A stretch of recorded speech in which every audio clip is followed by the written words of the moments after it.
Welcome to Tej education. मित्रों, इस video में हम 20 महत्वपूर्ण प्रश्न देखने वाले हैं और आप हर क्लास का पीडीएफ डाउनलोड कर सकते हैं। इसी के साथ साथ आपके लिए मध्य प्रदेश परीक्षा को टारगेट करते हुए निःशुल्क ऑनलाइन टेस्ट सीरीज़ की व्यवस्था कर दी गई है और ये टेस्ट सीरीज़ बिल्कुल फ्री है।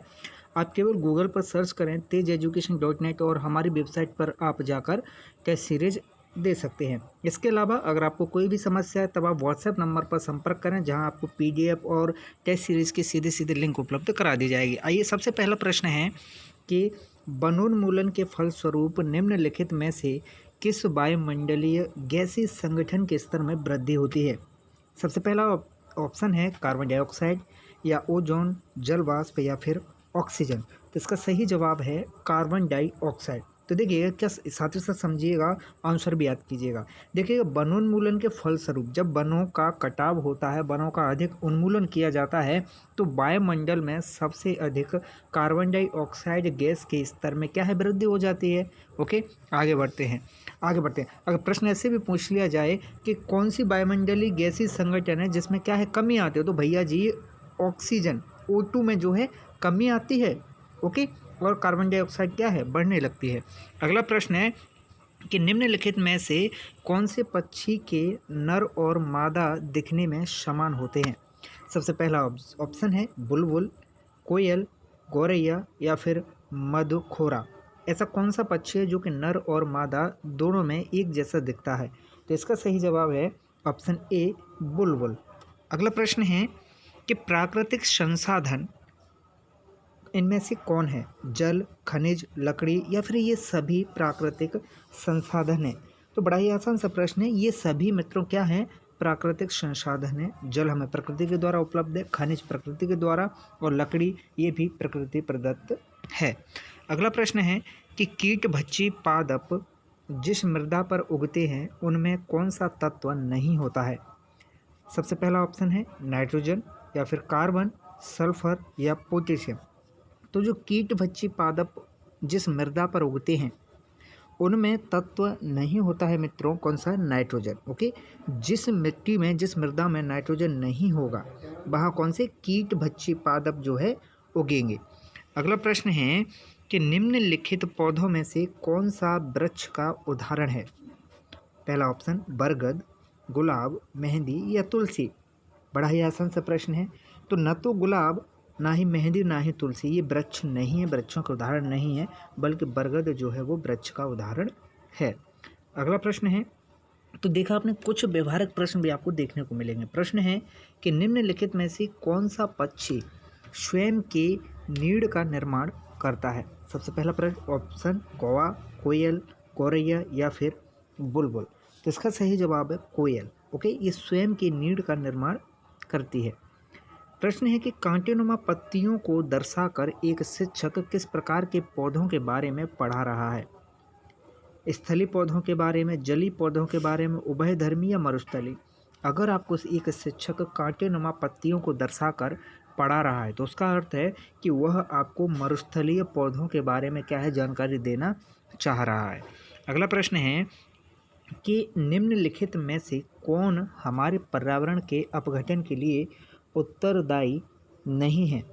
तो इसका सही जवाब होगा ठोस अपशिष्ट में फेंकना या फिर वनोन्मूलन, वन रोपण या फिर जीवाश्मी ईंधन का उपयोग। तो देखिएगा मित्रों, हमारे पर्यावरण के अपघटन के लिए उत्तरदायी नहीं होता है वनों का रोपण। अर्थात अगर आप अधिक से अधिक वन लगा रहे हैं तो ये भाई पर्यावरण के अपघटन के लिए उत्तरदायी नहीं है, बल्कि वनोन्मूलन क्या है, पर्यावरण के अपघटन के लिए उत्तरदायी रहेंगे। इसके साथ साथ ठोस अपशिष्ट जो फेंके जाते हैं वे भी, ओके, और जीवाश्मी ईंधनों का उपयोग करना, ये पर्यावरण के अपघटन के लिए उत्तरदायी हैं। लेकिन वनों का लगाना या वनारोपण जो है पर्यावरण अपघटन के उत्तरदायी नहीं है। अगला प्रश्न है कि पत्तियों में हरे रंग की उपस्थिति निम्न में से किस कारण से होती है। क्या पत्तियों का हरा रंग ग्लूकोज के कारण होता है, नाइट्रोजन के कारण, क्लोरोफिल के कारण या फिर ऑक्सीजन के कारण। इसका सही जवाब है कि क्लोरोफिल के कारण। बड़ा ही आसान सा प्रश्न है। अगला प्रश्न है कि गोवा के दक्षिण का पश्चिमी घाट क्या कहलाता है। मालाबार तट, कोंकण तट, कन्नड़ तट या फिर उत्तरी सरकार। तो मतलब गोवा के दक्षिण का जो पश्चिमी घाट है वह मालाबार तट कहलाता है। अगला प्रश्न है कि भारत में कहाँ सींग युक्त गेंडा मिलता है? गुजरात में, असम में, कर्नाटक में या केरल में? तो भारत में जो सींग युक्त गेंडा है वो मित्रों कहाँ मिलता है? असम में मिलता है। अगला प्रश्न है कि वन्य जीव संरक्षण पर निम्न में से कौन सा असरकारी संघ या एनजीओ समर्पित है? कौन सा एनजीओ समर्पित है वन्य जीव संरक्षण के लिए? तो सीधे सीधे मैं आपको इसका जवाब बताता हूँ मित्रों। वन्य जीव संरक्षण के लिए जो एनजीओ उत्तरदायी है या फिर कहें वो समर्पित है, इनके संरक्षण के लिए काम करता है, वो है मित्रों कौन सा? WWF for nature. Okay, option A इसका सही जवाब है। अगला प्रश्न है कि पौधे और जंतु की संकटग्रस्त प्रजातियों को प्रदर्शित करने के लिए IUCN ने निम्न पुस्तक तैयार की है। तो देखिएगा, अगर पौधे और जंतुओं की संकटग्रस्त जो प्रजातियां हैं उनको दर्शाने के लिए या फिर उनका डाटा इकट्ठा करने के लिए IUCN ने जो बुक तैयार कर रखी है उस बुक को कहते हैं मित्रों क्या? Red data book. ओके, क्या? Red data book. ऑप्शन 20 का सही जवाब। प्रश्न है कि बिश्नोई संप्रदाय स्थापित किया था किसके द्वारा? BR अम्बेडकर के द्वारा, भजन लाल, या फिर गुरु जम्बेश्वर, या फिर जोधपुर के राजा के द्वारा? तो ये बिश्नोई संप्रदाय स्थापित किया गया था गुरु जम्बेश्वर के द्वारा। ऑप्शन सी इसका सही जवाब। प्रश्न है कि शांत घाटी जिस राष्ट्रीय पार्क का दर्जा प्राप्त है वह स्थित कहाँ है? तो ये स्थित है मित्रों कहाँ? केरल में। अगला प्रश्न है कि दाची गांव राष्ट्रीय उद्यान कहाँ पर है? हिमाचल प्रदेश में, जम्मू कश्मीर में, तमिलनाडु में या सिक्किम में? तो दाची गांव राष्ट्रीय उद्यान स्थित है जम्मू कश्मीर में। अगला प्रश्न है चिपको आंदोलन के प्रणेता कौन है? किरण बेदी, सुंदरलाल बहुगुणा, मेधा पाटेकर, इनमें से कोई नहीं? तो चिपको आंदोलन के प्रणेता हैं सुंदरलाल बहुगुणा। अगला प्रश्न है कि प्रोजेक्ट टाइगर कब लागू किया गया? 2011, 1970, 1973 या 2007? तो प्रोजेक्ट टाइगर शुरू किया गया 1973 में। प्रश्न है कि सरीसृप के अंतर्गत निम्न में से कौन आता है? कछुआ, अमीबा, फर्न या फिर व्हेल? तो सरीसृप के अंतर्गत आता है कछुआ। प्रश्न है कि अभ्यारण्य का संबंध निम्न में से किससे है?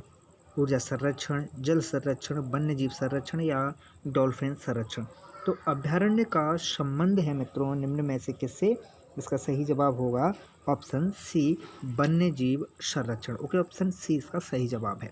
तो मित्रों 20 में से आपका स्कोर क्या रहा जरूर कमेंट करें, और आप हर क्लास का PDF डाउनलोड करने के लिए व्हाट्सएप ग्रुप ज्वाइन करें या फिर आप सीधे गूगल पर सर्च करें tejeducation.net हमारी वेबसाइट, जहां पर आप टेस्ट सीरीज भी दे सकते हैं और सारे PDF वहां आप प्राप्त कर सकते हैं।